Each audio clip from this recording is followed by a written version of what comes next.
Dream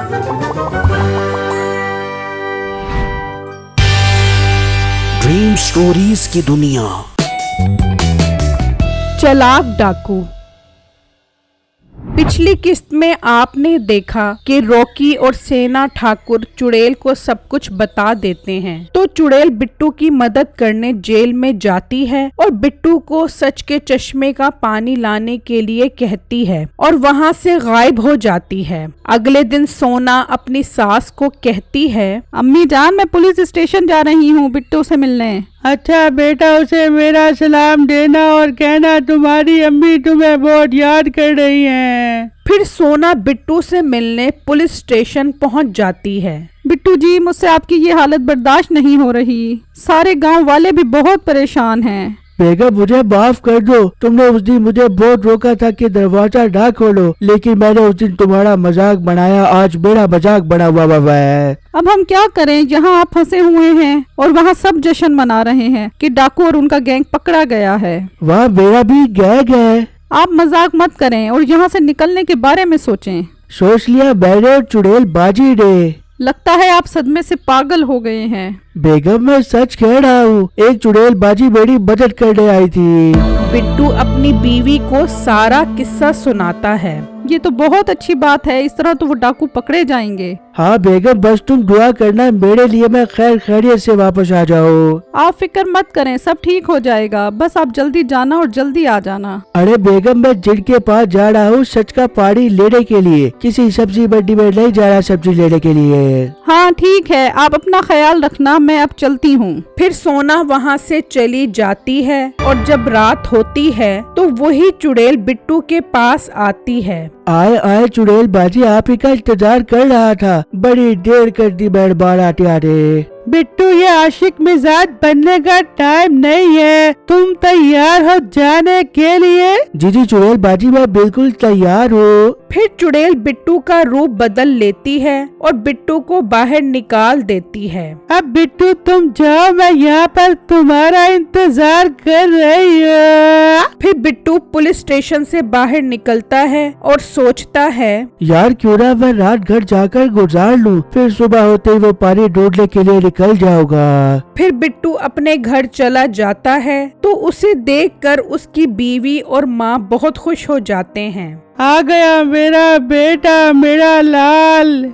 नहीं बाजी, मैं अभी मुकम्मल नहीं आया हूँ। सुबह सच के चश्मे का पानी ढूंढने के लिए निकलूंगा ताकि मैं उस बेगैरत मीठे को पकड़वा सकूँ। ठीक है बेटा, तू जाकर आराम कर। फिर बिट्टू अपने कमरे में आराम करने चला जाता है। सुबह होती है तो बिट्टू खाने का सामान बांधकर घर से निकल जाता है और गांव से होता हुआ पहाड़ों के बीचों बीच सहरा में पहुंच जाता है। बिट्टू बहुत थक जाता है और एक दरख्त के नीचे बैठ जाता है। तो इतने में एक आदमी ऊंट लेकर जा रहा होता है तो बिट्टू उसे कहता है, अरे भाई साहब, मैं बहुत थक गया हूँ, मेहरबानी करके मुझे ऊंट पर आगे ले जाए। आगे एक दरिया के पास जा रहा है मुझे। बिट्टू की बात सुनकर वो आदमी बिट्टू को ऊंट पर सवारी की इजाजत दे देता है। फिर बिट्टू ऊंट पर बैठ जाता है और वहाँ से चलने लगता है और आखिरकार चलते चलते वो उस सहरा से एक जगह पर पहुंचता है। यहाँ से बिट्टू को दरिया नजर आता है। अरे वाह, बड़ी मंजिल आ गई। मेरे भाई मुझे यही उतार दे। फिर बिट्टू वहाँ उतर जाता है और दरिया के पास खड़ा होकर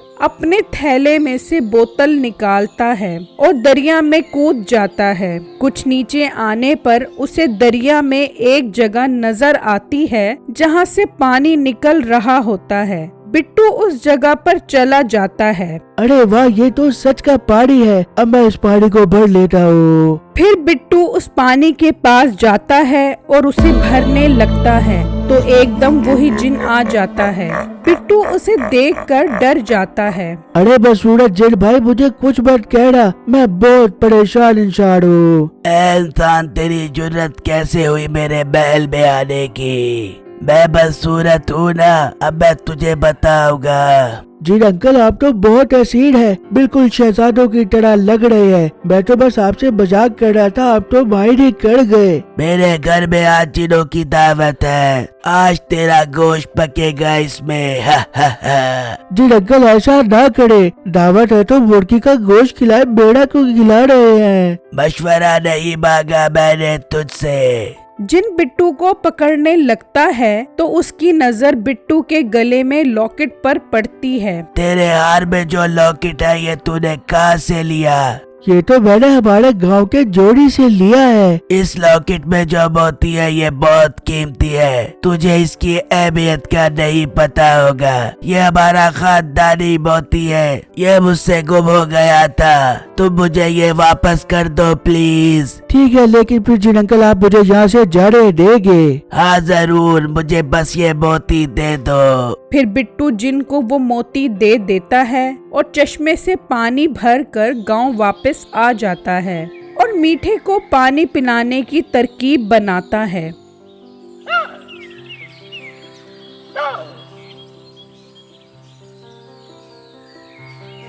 अगले दिन बिट्टू दाढ़ी मूछ रखकर गोलगप्पे की रेड़ी लगाता है और मीठे के घर के बाहर जाकर आवाज देता है। मीठा उस वक्त अपनी बीवी के साथ अंदर बैठा होता है। गोलगप्पे वाला आ गया, गोलगप्पे आके ले लो। अरे जा मिठे, बाहर गोलगप्पे वाला आया, जाके मेरे लिए गोलगप्पे लेके आ। अच्छा बेगम, अभी जाता हूँ गोलगप्पे लेने। फिर मीठा गोलगप्पे लेने आता है। अरे वाह, बेगम के लिए गोलगप्पे लूंगा और ये पानी मैं खुद पीऊंगा।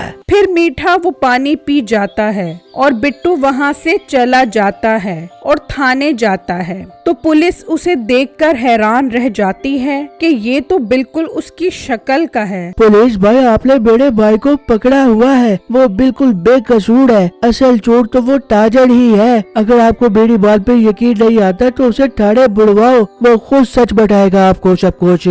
फिर पुलिस वाला मीठे को थाने में लेकर आता है तो पुलिस उससे पूछती है, हाँ सच सच बताओ, उस रात जोड़े का बैग किसने चोरी किया था? अरे पुलिस इंस्पेक्टर साहब, मुझे क्या पता वो बैग मैंने चोरी किया है। मैं ये क्या बोल रहा हूँ? हाँ मैंने चोरी किया है। ये मुझे क्या हो गया है? मेरे मुंह से सच क्यों निकल रहा है? तुझे अभी बताते हैं क्यों सच निकल रहा है। उस बिट्टू को जेल से निकालो और इसे बंद करो, अभी इसकी दुर्गति बनाते हैं। फिर उस चुड़ैल को जेल से बाहर निकाल देते हैं और मीठे को जेल में बंद करके उसकी खूब दुर्गत बनाते हैं कि उसे नानी याद आ जाती है और बिट्टू वापस अपने घर चला जाता है। मेरी इस वीडियो को लाइक और मेरे चैनल को सब्सक्राइब जरूर कीजिएगा और मुझे कमेंट बॉक्स में जरूर बताइएगा कि आपको मेरी स्टोरी कैसी लगी। शुक्रिया।